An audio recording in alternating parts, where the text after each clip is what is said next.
The seasons of shipping. Just as winter, spring, summer, and fall are the seasons of the year, as a general rule, there are also 4 seasons of shipping.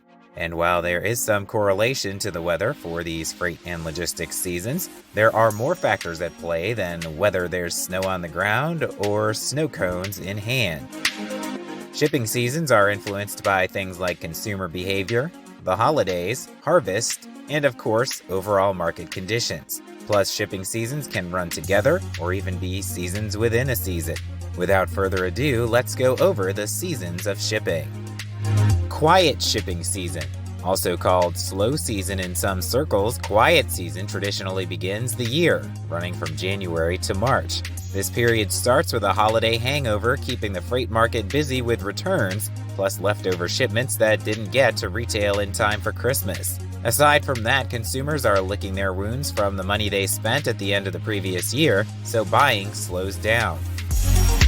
The other major factor during this time is Lunar New Year, as activity at Chinese factories shuts down and ports nearly do as well for a couple of weeks as celebrations occur, meaning ocean freight volume comes to a semi-standstill. That actually makes this period feel like a second peak when it comes to capacity and freight rates. Once these celebrations are over and heading into March, volume starts to increase. Produce shipping season.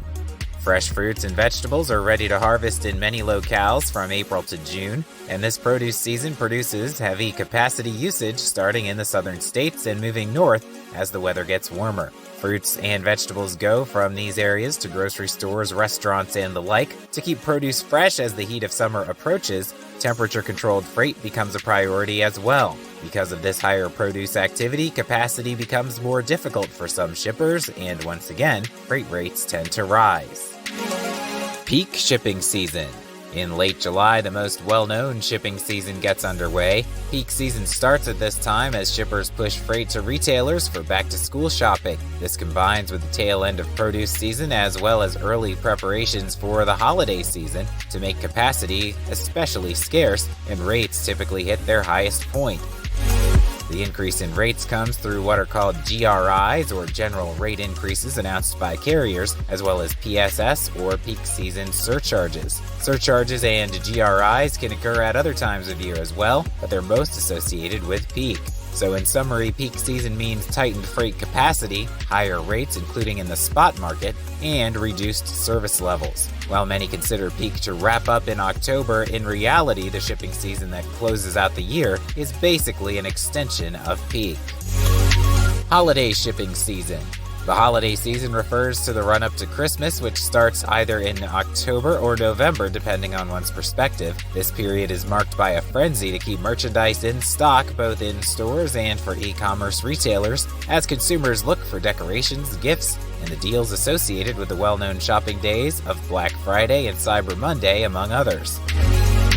Volume is still quite heavy during this stretch, and thus peak rates tend to continue through early December, as shippers rush to ensure their loads are delivered before Christmas and a corresponding slowdown of activity. Managing the seasons of shipping requires knowledge, attention, and a good plan. All things Intech Freight and Logistics has to offer your business. Call us at 317-208-5565 or visit our website www.intechfreight-logistics.com and hit the Request a Quote button to put our expertise to work for you. Please do give us a thumbs up below and subscribe to this channel to get future videos first. Thanks very much for watching.